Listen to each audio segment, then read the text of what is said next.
నీకెలాగూ డబ్బులు తీసుకోవడం చేత కాదు. 4 డబ్బులు ఇచ్చే అమ్మాయిని తీసుకొచ్చి ఇంట్లో పెడితే వద్దంటావా? చూడు, ఆవిడిక్కడ ఉన్నన్నాళ్ళు నువ్వు ఇంట్లో పని మనిషి. ఎప్పుడు జరగాల్సిన ముచ్చట అప్పుడు జరగాలి. ఈ రోజు ఎట్టి పరిస్థితుల్లోనూ భార్గవిని వదలొద్దు. మనకి లేనిదల్లా ఒక్క ఏకాంతం. ఆ ఏకాంతం కోసమే మనిద్దరం మాత్రమే ఉండేటట్లు ఈ ప్లాన్ వేశాను. నువ్వు నా భార్యవి. నిన్ను దగ్గర తీసుకునే హక్కు నాకు లేదా? లేదు. నేను కావాలని నీ మీద పగ తీర్చుకోవాలని నీకు భార్యగా వచ్చాను. నువ్వు మా అక్కని నమ్మించి మోసం చేశావు. నా అక్క చావుకి కారణమయ్యావు. చివరికి నా కుటుంబం మొత్తం నాకు కాకుండా పోవడానికి కారణం నువ్వే.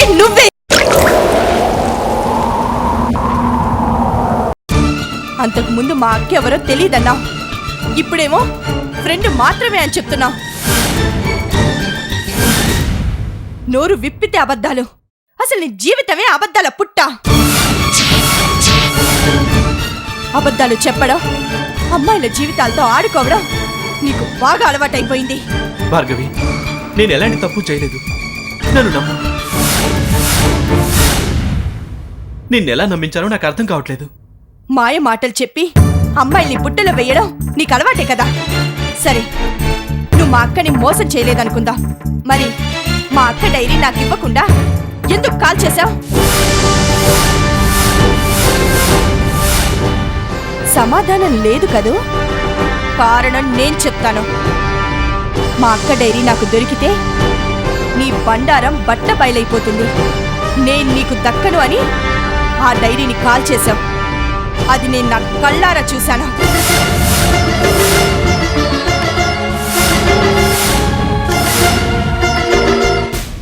అప్పుడే డిసైడ్ అయిపోయాను సూర్య. ఇక నుంచి ఏ అమ్మాయి మా అక్కలా మోసపోకూడదు. నీ మోసాలు, దారుణాలన్నీ నేనే అంతం చేస్తాను. అందుకే నీ మీద పగ తీర్చుకోవడానికి నీకు భార్యగా వచ్చాను.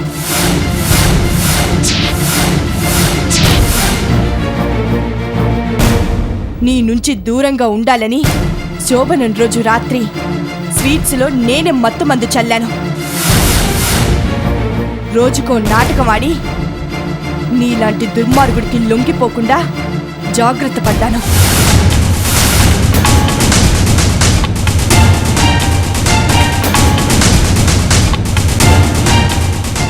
సమాజానికి మాత్రమే మనిద్దరం భార్యాభర్తలం. పడగదిలో మాత్రం వద్ద శత్రువులం. గుర్తుంచుకో.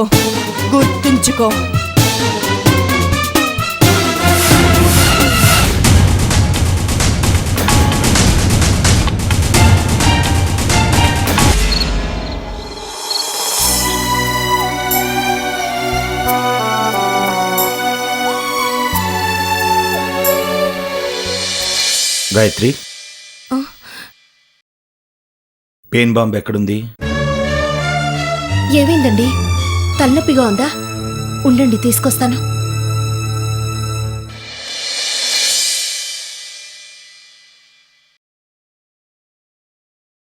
ఇలా కూర్చోండి, నేను రాస్తాను. నాకు కదే. పాప నిషాకి పాదాలు నొప్పిగా ఉన్నాయట, రాసొస్తాను. మీరు రాస్తారా? మీకంత కర్మేం పట్టిందండి? ఏ రాస్తే తప్పే ఉంది? నీ బాధంతా నేను దానికి సేవ చేసి అలసిపోతున్నాను కాదే. అది నాకెక్కడి దగ్గరే పర్మనెంట్ గా పెళ్ళామైపోతుందానని నీ టెన్షన్. నాకే అలాంటి టెన్షన్ ఉండుంటే మీరు దాన్ని ఇంటికి తీసుకొచ్చినప్పుడే అడుగుండేదాన్ని. నాకెప్పుడు మీరు సుఖంగా ఉండడమే కావాలండి. మీరు రెండో పెళ్లి చేసుకోవడం వల్ల సుఖంగా ఉంటారంటే నేను మీకు అడ్డం రానండి. కానీ మీరు నా మీద కోపంతో మంచేదో చెడేదో గ్రహించలేకపోతున్నారు. నిషా మీకు సరైన జోడీ కాదండి. నువ్వు చెప్తే గాని మంచేదో చెడేదో తెలుసుకోలేని దరిద్రమైన పరిస్థితిలో నేనేం లేను. అయినా నాకు కావాల్సింది నువ్వు చేయనప్పుడు నేనేం చేస్తే నీకెందుకే? అది కాదండి, నేను మీ భార్యని. మీ గురించి ఆలోచించాల్సిన అవసరం నాకు కాకపోతే ఇంకెవరికి ఉంటుందండి?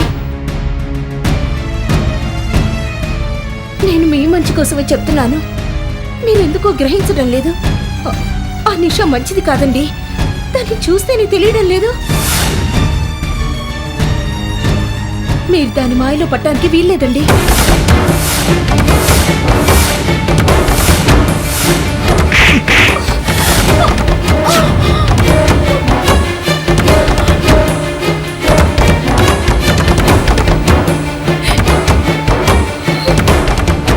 ఎప్పటికప్పుడు నీ డోస్ నీకు పడుతుంటేనే సరిగ్గా ఉంటావు. లేకపోతే నేను నిషా దగ్గరికి వెళ్తుంటే అడ్డొస్తావా? ఇంకోసారి అడ్డొచ్చావంటే చంపేస్తాను.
నువ్వు ఇష్టపడ్డావని నేను నీకు భార్యగా రాలేదు. నేను కావాలని నీ మీద పగ తీర్చుకోవడానికి నీకు భార్యగా వచ్చాను. నా అక్క చావుకి కారణమయ్యావు. చివరికి నా కుటుంబం మొత్తం నాకు కాకుండా పోవడానికి కారణం నువ్వే. సమాజానికి మాత్రమే మనిద్దరం భార్యాభర్తలం, పడగదిలో మాత్రం వద్ద శత్రువులం.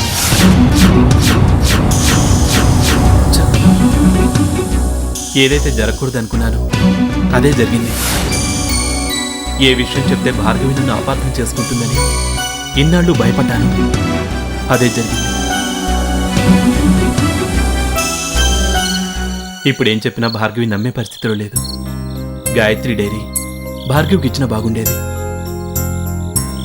కేవలం నేను గాయత్రి స్నేహితుడన్న నిజం తెలుసుండేది. ఇప్పుడు నేనే ఆ డైరీ కాల్చడం కళ్ళారా చూసి తన అక్కని మోసం చేసిన వాణ్ణి నేనే అనుకుంటోంది. ఇప్పుడు భార్గవికి నిజం ఎలా చెప్పాలి? నేను డైరీ కాల్చడం అనుకున్న ఉద్దేశం భార్గవికి ఎలా అర్థమవుతుంది? ఇప్పుడు నేనేం చేయాలి?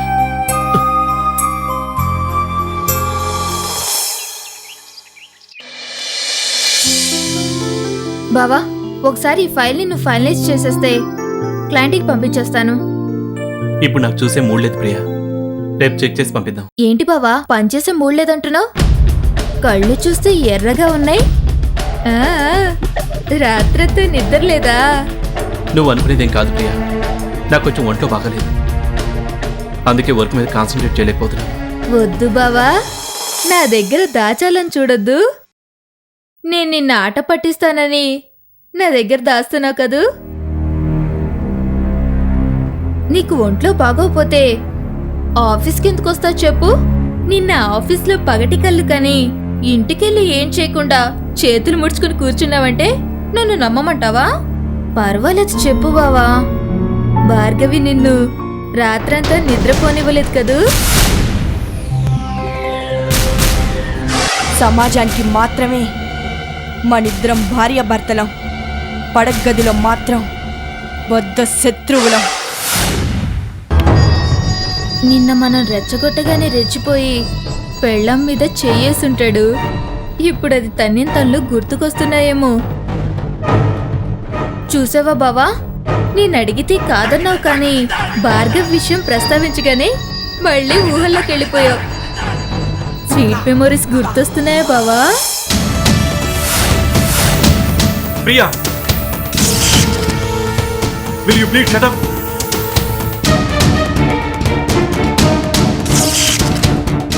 చదువు ఇచ్చాను కదని ఆఫీసులో పనిచేయడం మానేసి పర్సనల్ విషయాలు మరీ ఎక్కువగా డిస్కస్ చేస్తున్నావు. అనవసరమైన విషయాలు తలదూర్చకుండా వెళ్ళి నీ పని చూసుకో. వెళ్ళు వెళ్ళు.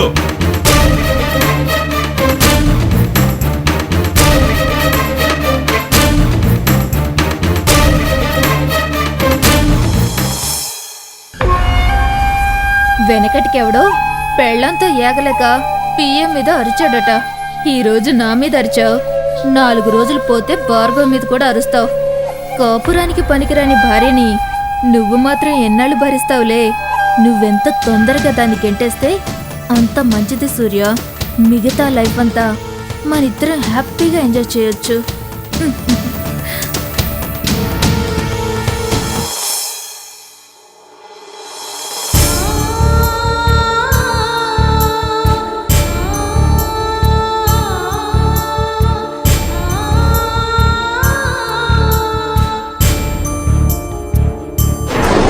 నువ్వే ఒక బాగా డబ్బులున్న అమ్మాయిని తీసుకొచ్చి నాకు సెటప్ చేయి.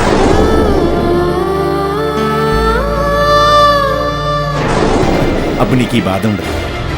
మా ఇద్దరికి సేవ చేసుకుంటూ నువ్వు హ్యాపీగా కాలం గడిపేయచ్చు.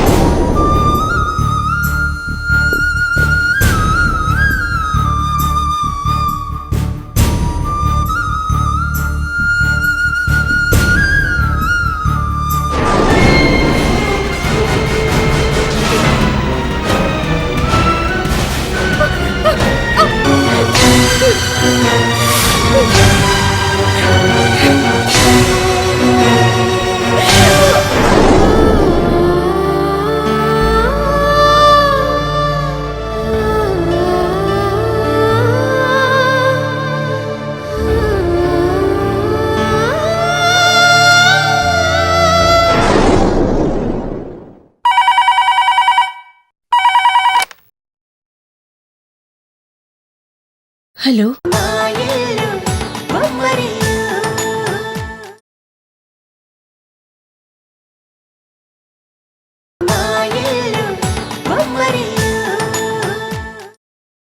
హలో, నేనమ్మా మీ బాబాయ్ని. మీరా?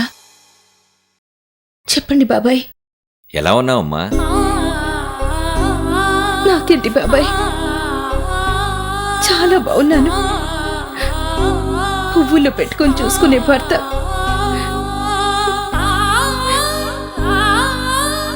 కనీసం ఒంటి మీద ఈగ కూడా వాళ్ళనివ్వరు. అంత మంచి భర్త నాకుండగా నాకు దేనికి లోటుంటుంది బాబాయ్? నేను చాలా బాగున్నాను. ఎందుకమ్మా దాస్తావు? నువ్వెంత బాగున్నావో నీ గొంతే చెప్తుంది. అయినా నీ భర్త గురించి నువ్వేం సర్టిఫికేట్ ఇవ్వక్కర్లేదు. అతను ఎలాంటి వాడో నాకు బాగా తెలుసు. తెలిసి మాత్రం మీరేం చేయగలరు బాబాయ్? ఆయనకి మీకు నా ఆస్తే కదా ముఖ్యం. నా గురించి ఎవరు పట్టించుకుంటారులేండి. అంత నిష్ఠూరంగా ఎందుకు మాట్లాడుతున్నావమ్మా? నీ ఆస్తి నీకు ఇవ్వటానికి నాకు ఎలాంటి అభ్యంతరమూ లేదు. కానీ ఆ ఆస్తిని మీ ఆయన చేతిలో పెట్టిన మరుక్షణం చిల్లి గవ్వ కూడా బిగల్చకుండా ఖర్చు పెట్టేస్తాడు. మీరు అలాగే ఆలోచించి మాకు పిల్లలు పుట్టే సమయానికి ఆస్తి కూడా పిల్లలు పుట్టించండి. అంతవరకు నా బాధలు నన్ను పండివ్వండి. నువ్వెంత బాధలో ఇలా మాట్లాడుతున్నావో నేను అర్థం చేసుకోగలనమ్మా. నేనేం చేసినా నీ మంచి కోసమే. ఆ విషయం గుర్తుంచుకో చాలు. మీ అమ్మా నాన్నలే బతికుంటే నాకు ఈ బాధ్యతలుండేవి కావు. నీ బాధ్యతలన్నీ నేనే తీసుకుంటున్నాను కాబట్టి చెబుతున్నాను. తొందరలోనే మీ ఆయన ఒక దారిలో పెడతాను. నీ బాధలన్నీ తీరుస్తాను. అది మాత్రం ఈ జన్మలో జరగదు బాబాయ్. మీరు ఆయన్ని మార్చలేరు, నా తలరాతని మార్చలేరు. అనవసరంగా మీరు కష్టపడిపోకండి.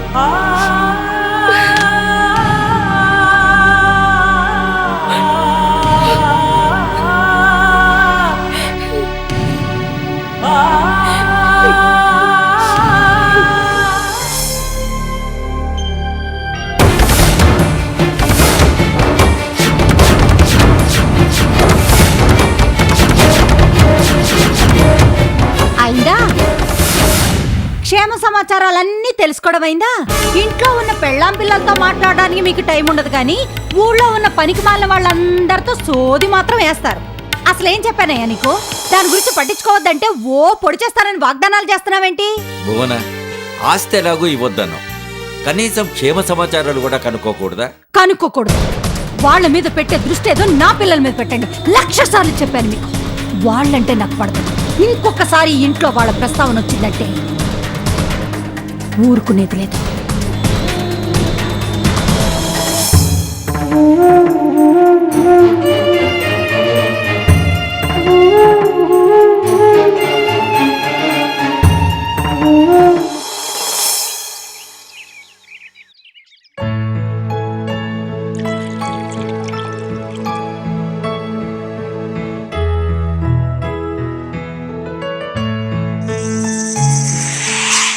ఆ?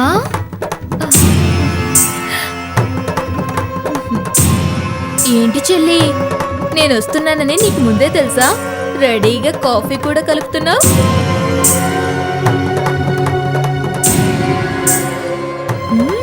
వావ్! ఏంటి చెల్లి అలా చూస్తున్నా? నీ కోసం కలుపుకున్న కాఫీని నేను తాగేశాననా? చేతి దాకా వచ్చింది, నోటి దాకా రాకపోవడం అంటే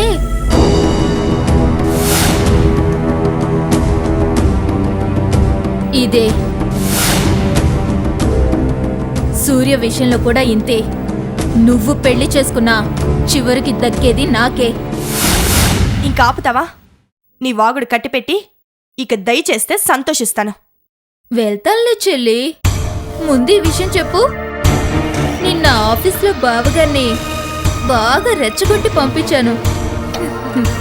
ఏమైనా వర్కౌట్ అయిందా? షడప్. నీకీ టాపిక్ తప్పించి వేరే టాపిక్కే ఉండదా? ఎందుకే పనికిమాలిన విషయాల గురించి నీ టైం వేస్ట్ చేసుకుంటావు? అసలు నా పనే అది.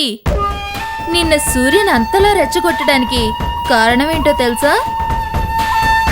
నువ్వెలాగో సూర్యన్ దగ్గరికి రానివ్వవు. ఒకవేళ బలవంతం చేస్తే నువ్వే నీ అసలు రూపాన్ని బయటపెట్టి సూర్యకి తొందరగా దూరం అవుతావని. ఈరోజు ఆఫీస్లో సూర్య చిరాకు చూస్తుంటే నా ప్లాన్ వర్కౌట్ అయినట్టే ఉంది. నువ్వెన్ని ప్లాన్లు వేసినా నేననుకునేది సాధించేంతవరకు నన్నిక్కడి నుంచి పంపించలేవు.